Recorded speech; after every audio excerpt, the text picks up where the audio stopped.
नमस्कार। आप देख रहे हैं आपकी खबर। मध्य प्रदेश में 28 विधानसभा में उपचुनाव होने हैं, जिसके मद्देनजर रखते हुए आचार संहिता लागू की गई। देखिए इस खास रिपोर्ट में क्या क्या आदेश किए गए। बिना अनुमति को कोई सभा या बैठक या रैली नहीं कर सकता। ऐसी सभी सभाएं, बैठकें, रैली संबंधित एसडीएम की अनुमति से ही होंगी। हथियार लेकर कहीं कोई नहीं घूम सकता। दूसरा आदेश हमने आर्म्स एक्ट के तहत आयुध अधिनियम के अंतर्गत किया है, जिसमें जितने शस्त्र लाइसेंस जिले में है वो सभी तत्काल प्रभाव से निलंबित किए जा रहे हैं और सभी शस्त्रधारियों को निर्देश दिया गया कि अपने नजदीकी थाने में अपने शस्त्र जमा करा दें। केवल वो शस्त्र जो किसी बैंक या ऐसे इंडस्ट्री की सुरक्षा में लगे हुए लोगों के पास है, उनको छूट दी जाएगी। अन्य सभी शस्त्रों को जमा करा लिया जाएगा। तीसरा आदेश हमने संपत्ति विरूपण अधिनियम के अंतर्गत सभी नगर पालिका अधिकारी और सभी ग्राम पंचायतों को दिया है कि जितने भी ऐसे प्रभाव से हटा लिया जाए। 24 घंटे के अंदर ये सभी सार्वजनिक खंभों, सड़कों से हटा लिया जाएगा। 48 घंटे के अंदर सभी बस स्टैंड, रेलवे स्टेशन से हटा लिया जाएगा और 72 घंटे के अंदर सभी ऐसे निजी भवनों से भी हटा लिया जाएगा जिनकी बिना अनुमति के वहां किसी पार्टी ने अपना झंडा, बैनर या पोस्टर लगाया। और एक चौथा आदेश कोलाहल नियंत्रण अधिनियम के तहत है कि रात के 10 से सुबह के 6 बजे के बीच कोई लाउड स्पीकर का प्रयोग नहीं होगा। सुबह 6 से रात के 10 के बीच जो लाउड स्पीकर के प्रयोग होंगे उसकी अनुमति संबंधित एसडीएम से लेनी पड़ेगी, कितनी संख्या और किस स्थान पर लगाए जाएंगे। जितनी रैली और सभाएं होंगी सबकी अनुमति संबंधित एसडीएम देंगे। सभाओं और रैलियों के लिए धार्मिक स्थल, शैक्षणिक स्थल का उपयोग नहीं कर सकते। तो एसडीएम्स अपने अपने क्षेत्र में ऐसे स्थलों की सूची पर अपने कार्यालय में उपलब्ध रखेंगे जहां सभाएं की जा सकती हैं। अनूपपुर में अवेलेबल नहीं होगा कोई भी शैक्षणिक स्थल है। इसके अलावा जैसे इंदिरा चौराहे के सामने छोटा सा ग्राउंड है, वो अवेलेबल हो सकता है। मानपुर में एक बड़ा ग्राउंड है जो पिछली बार जो मुख्यमंत्री स्तर के कार्यक्रम भी अवेलेबल हुआ था, वो अवेलेबल हो जाएगा। जैतहरी में या अन्य जगहों पर जो स्टेडियम है वो अवेलेबल हो जाएंगे, क्योंकि वो सार्वजनिक स्थल है, शैक्षणिक नहीं है। यदि किसी की निजी भूमि पे या निजी मकान में कोई कार्यक्रम या बैठक की जाती है तो उससे उसकी लिखित अनुमति लिया जाना आवश्यक होगा। इसके अलावा आचार संहिता में जो जितने हमारे जिले के सभी विश्राम गृह हैं, पीडब्ल्यूडी के सर्किट हाउस, चाहे पावर प्लांट के, एसईसीएल के, ये सभी आरक्षित हो जाएंगे केवल चुनाव के अधिकारी के उपयोग के लिए। तो किसी भी राजनीतिक व्यक्ति को कोई सर्किट हाउस नहीं मिलेगा। केवल इसमें छूट ये होगी कि यदि मुख्यमंत्री, पूर्व मुख्यमंत्री, प्रधानमंत्री या पूर्व प्रधानमंत्री किसी कार्यक्रम में आते हैं तो कार्यक्रम के दौरान रेस्ट करने के लिए या वॉशरूम यूज करने के लिए या चाय नाश्ते के लिए उनको सर्किट हाउस दिया जा सकता है। कमरा, वॉशरूम, चाय नाश्ते के लिए यूज कर सकते हैं, लेकिन उनके अलावा और कोई सर्किट हाउस में नहीं जा सकेगा। ना वहाँ प्रेस ब्रीफिंग कर सकेंगे, ना वहाँ पे वो अन्य नेताओं के साथ कोई बैठक कर सकेंगे। ये तो सब लगभग पुराने नियम है जो हर साल चुनाव में रहते हैं। अनूपपुर विधानसभा क्षेत्र में 1,65,000 वोटर थे, आज की डेट में 1,69,000 वोटर हैं। मतदान केंद्र 220 थे। कोविड को देखते हुए कुछ विशेष निर्देश जारी हुए हैं, तो मतदान केंद्र जो जिनमें मतदाताओं की संख्या 1000 से अधिक थी उनके सहायक मतदान केंद्र बनाए गए। हमारे अनूपपुर विधानसभा क्षेत्र में 220 में से 31 मतदान केंद्रों के सहायक मतदान केंद्र बनाए गए हैं। ये सहायक मतदान केंद्र भी उसी कैंपस में होंगे जिसमें मुख्य मतदान केंद्र है, लेकिन अलग कमरा होगा, अलग ईवीएम मशीनें होंगी। वही मतदाता सूची जो मुख्य मतदान केंद्र में इस्तेमाल होगी, सेम मतदाता सूची सहायक मतदान केंद्र में भी इस्तेमाल होगी। और मतदाता सूची को यथासंभव बीच से 2 हिस्से में कर दिया जाएगा ताकि वोटर 2 कमरों में बढ़ जाए। इसके अलावा एक नई चीज जो कोविड के संबंध में जारी हुई है, मतदान केंद्र पे, हर मतदान केंद्र के प्रवेश और निकास पे सैनिटाइजर की व्यवस्था की जाएगी।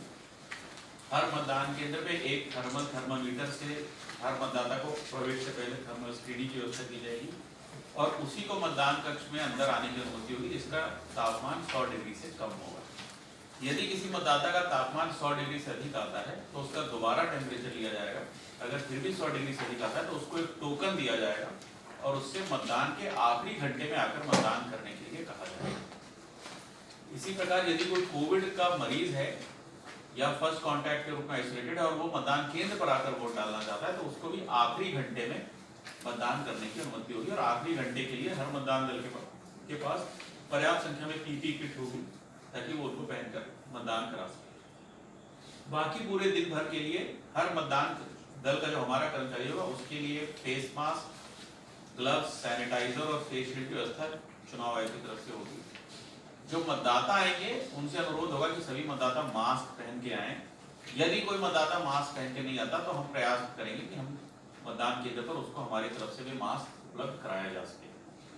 साथ ही सभी मतदाताओं के लिए कम से कम एक हाथ के लिए ग्लव्स की व्यवस्था होगी। तो जो मतदान केंद्र पर जब वो अपने मतदाता रजिस्टर में हस्ताक्षर करते हैं और जब बैलेट यूनिट पे वोट डालते हैं, इसके लिए हम उनको मास्क प्रोवाइड करेंगे जो सिंगल यूज होगा।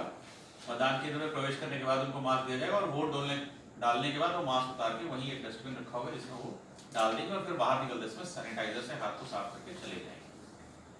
तो ये कुछ नए निर्देश है जो कोविड से संबंधित होगा, तो समय समय पर हम आपको बताते रहेंगे। एक बड़ा परिवर्तन जो पिछले चुनाव से हुआ है वो ये कि अब तक डाक मतपत्र की सुविधा, पोस्टल बैलेट की सुविधा केवल शासकीय अधिकारी कर्मचारियों को होती थी जिनकी ड्यूटी उनके मतदान विधानसभा क्षेत्र से बाहर लगती थी। इस बार ये सुविधा आम मतदाताओं के लिए भी बढ़ाई गई है, जिसमें 3 कैटेगरी के वोटर्स हैं जो डाक मतपत्र का इस्तेमाल कर सकते हैं यदि चाहें तो।